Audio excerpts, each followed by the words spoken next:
কোচবিহার ২ ব্লকের উত্তর খাগড়াবাড়ি এলাকায় একটি কচ্ছপ উদ্ধারের ঘটনায় চাঞ্চল্য ছড়ালো। এলাকার একটি জলাশয় থেকে কচ্ছপটি উদ্ধার হয়।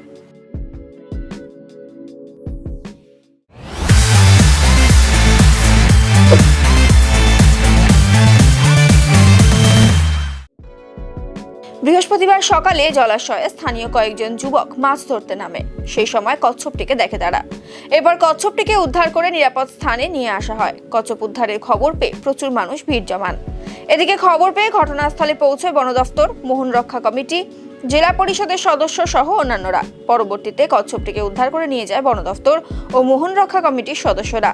কচ্ছপটিকে বানেশ্বর শিবদিঘিতে ছেড়ে দেওয়া হবে বলে জানা গিয়েছে।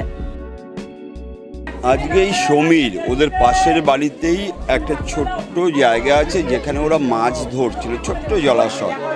সেখানে মাছ ধরতে গিয়ে ওরা মোহনের সাক্ষাৎ পায় এবং মোহনকে তৎক্ষণাৎ ওরা রেস্কিউ করে মোহনকে যথাস্থানে পাঠানোর জন্য আমাদের পঞ্চায়েত সদস্য নবনীতা দাসকে খোঁজ দেয় এবং নবনীতা আমাদেরকে খবর করে।